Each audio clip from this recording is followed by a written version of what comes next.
After the by-election, or the try-election, as I suppose it eventually came to be known, there were rumours that Rishi Sunak was going to have a cabinet reshuffle, and depending on how badly the try-election went, and to be fair, the try-election did not go the way that they want. This was not good for Rishi Sunak. They barely hung on to Uxbridge. Like, literally, they were clinging onto the ledge by the little finger. And they really did not deserve to win Uxbridge, to be honest. And we've talked about that before and the progressive disaster that really was. Let's hope we can turn that around in the next election. But more on that maybe another time. But today, I really want to talk about the fact that what a lot of people were saying was, if this was like a 3-0 loss, then there needed to be an immediate reshuffle in response to this loss.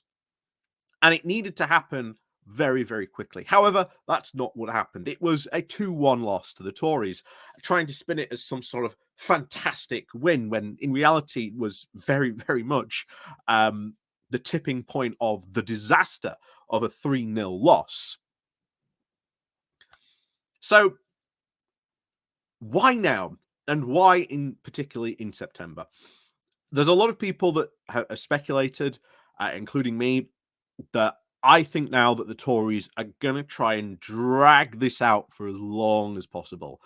That Rishi Sunak, if he wanted to, could call a general election if he wanted to. But no, he is going to drag this out as long as possible.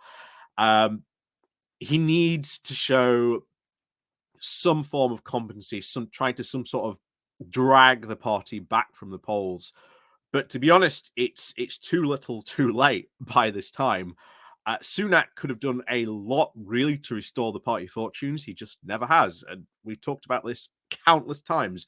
Rishi Sunak is just a do-nothing prime minister. He has done nothing to deal with the country's problems at all whatsoever. He is hidden under his desk in 10 Downing Street, probably with Jeremy Hunt, crossing their fingers, playing please inflation, go down. That's what they've been hoping. That's what they've been doing. They've done nothing to actually help to bring down inflation. Instead, Rishi Sunak has pushed out the Edinburgh reforms, which are the safety guards that were brought in by the UK government at that time to make sure if there was another big financial crash, that essentially there were seatbelts in the car this time, that, you know, the driver and the passenger were wearing seatbelts. And that's how I often describe it to people, that these Edinburgh reforms are like if you took seatbelts out of the car. Yes, you could be the safest driver in the world, but at one point or another, you could have a car crash, or someone else could have a crash into you, as we saw in 2008, that it was the the housing bubble in the US that popped, that caused those ripples throughout everywhere to react. So for a pure safety measure, it is just best to wear seatbelts. And that is what Rishi Sunak has taken away with those Edinburgh reforms. But things are getting even more interesting, because there is now a serious worry, especially from Tory MPs, about there being too much pressure, or at least too much insistence on keeping the red wall, on keeping this new territory, because they can see the Liberal Democrats coming from behind, taking their seats. In all the by-elections that have happened, the Lib Dems have won outright. And in all the polls, in a lot of these blue wall red seats, it shows the Lib Dems winning big. Very, very big. Now, not enough to form a government, but enough to be able to wipe out the Tories, which, to be honest, they really do deserve, which, as I said before, make sure we wipe out the Tories.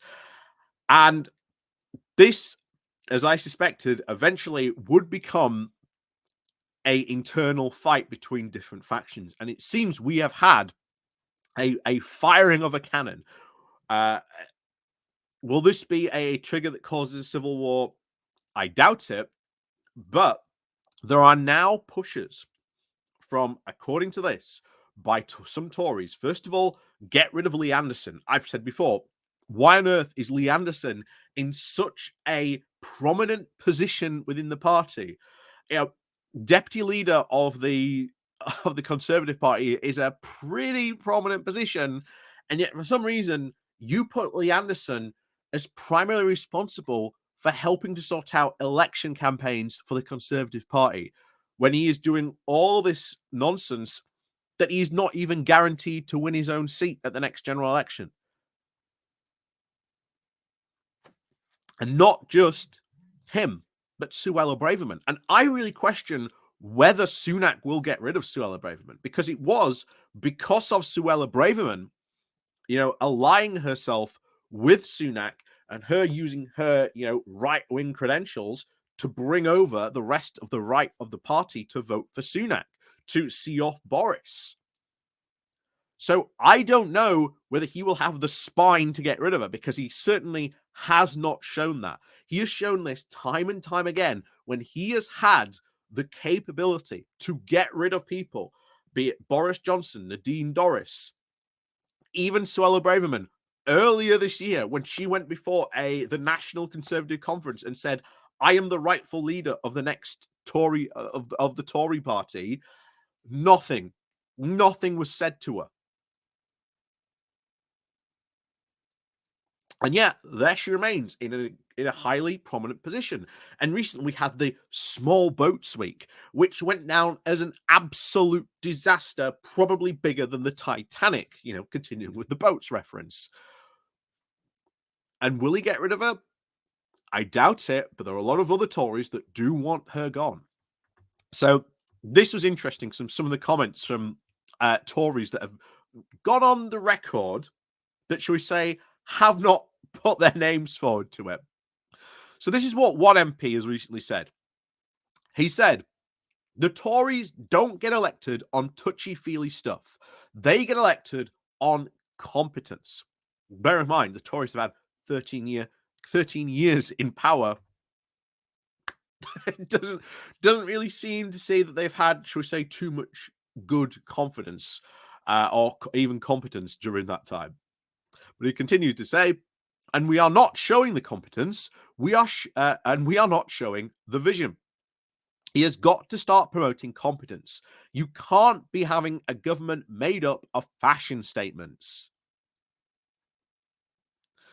This is what he also said.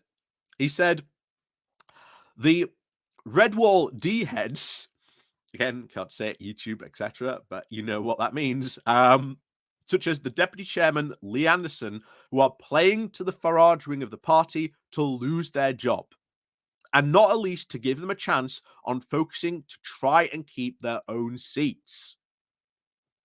That's one who said, get rid of these idiots. Get rid of the D-heads. And then this is what another one said out. So this was apparently a party grandee. So this is someone who was really big, probably at one time or another, in the Conservative Party. I would not be surprised if this came from Ken Clarke. Although, to be honest, if it did come from Ken Clarke, he would probably put his name to it. He's not afraid, or at least hasn't been afraid to put forward direct statements to have his name put forward like this one. So this is probably not Ken Clarke, but it wouldn't surprise me if this came from Ken Clarke. So this is what a party grandee had to say. Modern prime ministers seem to want to surround themselves with people who are loyal to them, or who they know. But we need the broadest possible church. We want people who can communicate, because it's all about looking outwards now. People do not care for Starmer. They want to find a reason to vote for Rishi. He has got room in the autumn.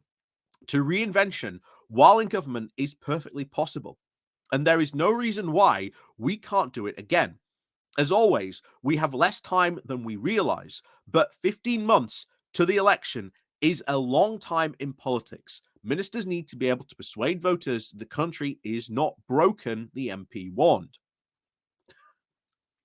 So here's the thing. This whole idea that people do not care for Starmer, I disagree on that point. I think that Starmer needs to put out policy, and I think when it comes to what Labour is going to put forward in their manifesto, I mean, I will say this now. Look at Angela Rayner, where we recently went over her comments about what she wanted. That was absolutely fantastic. And I said before, underusing Angela Rayner is a criminally. They are so underusing her. She's an absolutely fantastic campaigner. But Starmer recently had, in response to Education Week by the Tories, his perfect response of, if I was a young person now, I would not be able to go to university, and that the Tories have destroyed, this aspirational goal for many young people and the opportunities that presents. That statement that he delivered, what we went over again just yesterday, was perfect response to 13 years of Tory failure. And this is what Starmer really has to drive home, that the Tories have had 13 years of absolute failure and they have broken the country, because this is a constant thing you hear in every focus group, in all these focus group responses that you see from Labour, Tory, the Lib Dem. One thing is becoming very, very clear. The country is broken. And Starmer, if he wants to win, that's to put forward, this is how we fix the country. And here's the thing. Sunak cannot do that, because all Sunak can do, all he can do is go the traditional Tory route. We've got to go to austerity. That is Sunak's only path. And bear in mind, we have had 13 years of living with the consequences of austerity, and yet Rishi Sunak wants to have even more austerity. All you have to do is remind people just how bad austerity has been, how bad this entire 13-year period has been, the fact that the Tories have broken the country to such an extent they cannot fix it, because it was their ideas that broke it in the first place, and all they want to do is continue with broken ideas that will just break this country more. That is what Starmer has to do. That is what he has to do, and he sets out his manifesto.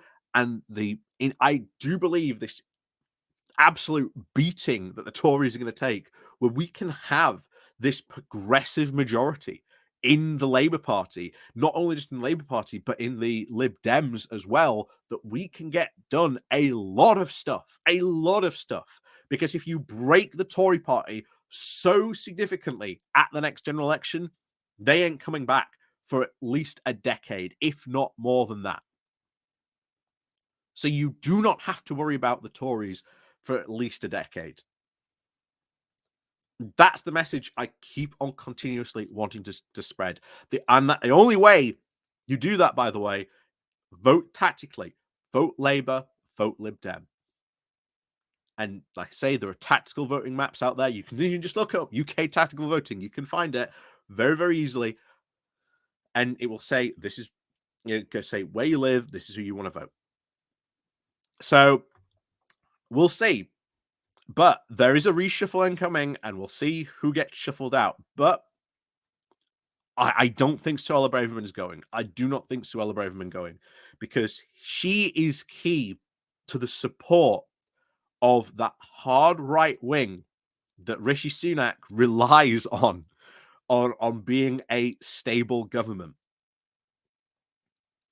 And without that, they turn on him. They will turn on him in a dime. And this government will become even more unstable, because they are not afraid of making themselves heard and making themselves a constant trouble spot for Sunak. And they will, with absolute glee, because they know that they can make him lose the next election, and then they can put Braverman in. Who knows if they'll actually put her in, but they might. They might be mad enough to do that. To be honest, if they're that broken. But hey, there you go. But that's the option that they want to take. That's what they would love to do, and there will be a huge civil war within the Tory party. It will be fantastic to watch and see. But while that's going on, we'll have a very progressive, very good group of progressive MPs in Parliament that will do a lot of good stuff and help to generally really fix this country. Because that is the feeling that Starmer has to get into. The country is broken. It was broken by the Tories, and now it is Labour's job to fix it. And here's our manifesto to say exactly how we are going to do that. So, as always, thank you very much for watching. And of course, as always, we'll see you all next time.